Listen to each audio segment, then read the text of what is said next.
Class 7th rule number 4 RHS congruence rule. इससे पहले हम 3 रूल्स पढ़ चुके हैं जब दो ट्राइंगल्स कॉन्ग्रुएंट होती हैं। रूल नंबर 1 था SSS कॉन्ग्रुएंस रूल।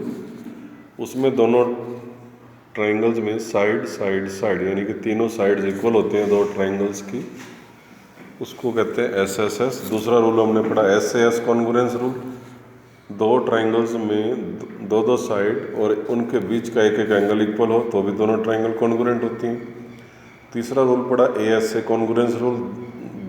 दोनों ट्राइंगल्स में दो एंगल और उनके बीच की एक एक साइड यानी कि जिसको कहते हैं इंक्लूडेड साइड वो इक्वल हो तो दो ट्राइंगल कॉन्ग्रुएंट होती हैं। Rule number 4 RHS congruence rule. Right angle hypotenuse side congruence rule यानी कि दोनों ट्राइंगल्स में एक एक हाइपोटेन्यूज इक्वल हो, R का मतलब एक एक राइट एंगल हो, H का मतलब एक एक हाइपोटेन्यूज इक्वल हो, S का मतलब एक एक साइड इक्वल हो तो भी दोनों ट्राइंगल्स कॉन्ग्रुएंट होती हैं और इस रूल को कहते हैं RHS congruence rule. In triangle ABC और ट्राइंगल PQR में एंगल B और Q दोनों 90 डिग्री के हैं यानी कि एक एक राइट एंगल हो गया। 90 डिग्री की अपोजिट साइड को हम हाइपोटेन्यूज कहते हैं। Hypotenuse AC equal to hypotenuse PR और side BC is equal to side QR। ये तीन चीज़ अगर इक्वल हो यानी कि राइट एंगल हाइपोटेन्यूज और साइड तो ये जो ट्राइंगल ABC है और PQR ये दोनों कॉन्ग्रुएंट होंगी। इस रूल को कहते हैं हम RHS कॉन्ग्रुएंस रूल।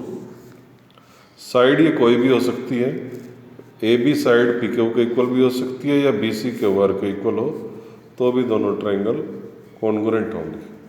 तो राइट एंगल एक एक राइट एंगल इक्वल होना चाहिए, एक एक हाइपोटेन्यूज साइड या तो ये दोनों हो या ये दोनों हो तब ये दोनों ट्राइंगल कॉन्ग्रुएंट होंगे और ये रूल होगा RHS कॉन्ग्रुएंस रूल। तो इन तीनों के इक्वल होने से ट्राइंगल कॉन्ग्रुएंट है तो जो बाकी के जो भी कोरोस्पोंडिंग पार्ट्स हैं वो भी इक्वल हो जाएंगे। जैसे एंगल C एंगल R के इक्वल हो जाएगा, एंगल A एंगल P के इक्वल हो जाएगा, साइड AB साइड PQ के इक्वल हो जाएगी। रूल नंबर 5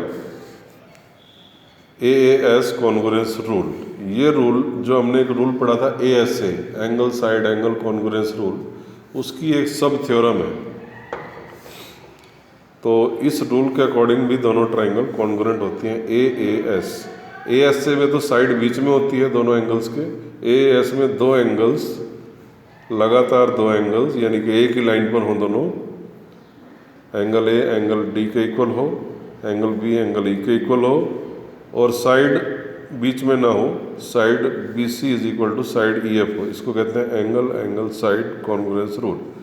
इस रूल के अकॉर्डिंग भी अगर ऐसा है तो दोनों ट्राइंगल ABC और DEF कॉन्ग्रुएंट होंगी और इस रूल को कहते हैं हम AAS कॉन्ग्रुएंस रूल। तो ASA में साइड दोनों एंगलों के बीच में होती थी यानी कि AB और DE का इक्वल होना जरूरी था। इसमें हम साइड BC और EF भी अगर इक्वल है या फिर AC और DF भी इक्वल है तो भी दोनों ट्राइंगल कॉन्ग्रुएंट होंगे। और जब दो ट्राइंगल कॉन्ग्रुएंट हों तो बाकी के कोरस्पॉन्डिंग पार्ट्स एंगल C और F भी इक्वल हो जाएंगे, साइड AC DF के इक्वल हो जाएगी। तो ये दो ट्राइंगल कॉन्ग्रुएंट कब होती हैं इसके लिए 5 रूल्स हैं। तो इन 5 रूल्स को अच्छी तरह हम लर्न कर लेंगे और फेयर कॉपी में भी ये दोनों लिख लेंगे और बाकी के 3 रूल्स भी आपने लिख लिए होंगे। तो इन 5 रूलों में आपने देखा होगा कि 3 पार्ट के इक्वल होने से दोनों ट्राइंगल कॉन्ग्रुएंट हो जाती हैं, या तो SSS हो या SAS हो या ASA हो या RHS हो या AAS। Page number 148 try this question number 1 part 1। In triangle PQR and triangle DEF हमको ये बताना है दोनों ट्राइंगल कॉन्ग्रुएंट हैं या नहीं है। एक एंगल तो दोनों में 90 डिग्री का है, angle Q equal to angle E 90 degree given और जो हाइपोटेन्यूज हैं दोनों में 90 डिग्री के सामने वाली साइड को हाइपोटेन्यूज बोलते हैं। Hypotenuse PR equal to DF ये भी इक्वल है गिवन, दोनों हाइपोटेन्यूज इक्वल हैं। बट ये जो साइड PQ है वो साइड DE के इक्वल नहीं है, ये 3 है ये 2.5 है, side PQ not equal to DE। तो इसमें RHS कॉन्ग्रुएंस रूल नहीं लग पाएगा ये तब होता अगर ये भी 3 होता और ये भी 3 सेंटीमीटर साइड होती, तब पी क्यू और डी ई इक्वल हो जाते और are H S congruence rule के अनुसार दोनों ट्राइंगल कॉन्ग्रुएंट हो जाती। बट ये दोनों साइड इक्वल नहीं है, तो R H S rule can not be applied here. तो therefore triangle P Q R congruent नहीं है ट्राइंगल डी एफ। कॉन्ग्रुएंट लिख के जब उसको बीच में से काट देते हैं तो इसका मतलब नॉट कॉन्ग्रुएंट। तो triangle P Q R is not congruent to triangle D E F. Second part, यह है ट्राइंगल सी ए बी और यह है ट्राइंगल डी बी ए। इन दोनों ट्राइंगल्स में angle C equal to angle D दोनों 90 डिग्री के हैं गिवन, और 90 डिग्री के अपोजिट साइड को हम हाइपोटेन्यूज कहते हैं। तो इस ट्राइंगल में भी हाइपोटेन्यूज ए बी है, इस ट्राइंगल डी ए बी में भी 90 के अपोजिट साइड ए बी एक हाइपोटेन्यूज है। तो hypotenuse A B equal to hypotenuse A B, common side. उसके बाद साइड ए सी और साइड बी डी दोनों 2 सेंटीमीटर हैं, ऐसा गिवन है।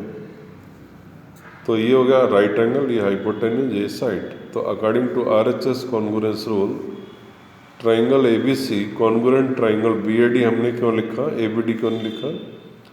क्योंकि देखो एंगल सी एंगल डी दोनों इक्वल है, तो ये सी थर्ड प्लेस पर है तो इधर डी थर्ड प्लेस पर रहेगा।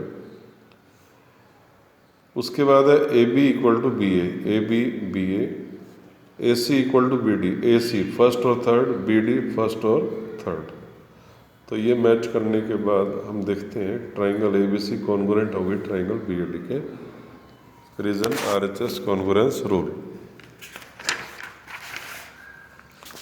पेज 147 पर ही, पेज 148 पर question 1 third part, in triangle B A C and triangle D A C में क्या क्या इक्वल है? Angle B equal to angle D दोनों 90 डिग्री के हैं गिवन। 90 डिग्री के opposite side A C hypotenuse है। इस नीचे वाली ट्राइंगल में भी ए सी हाइपोटेन्यूज है क्योंकि 90 के सामने है। तो hypotenuse is A C equal to A C given, और sides A B equal to side A D दोनों 3 सेंटीमीटर है, 3.6 सेंटीमीटर है गिवन। तो ये हो गया राइट एंगल, ये हाइपोटेन्यूज साइड। तो according to R H S congruence rule, triangle B A C congruent triangle D A C.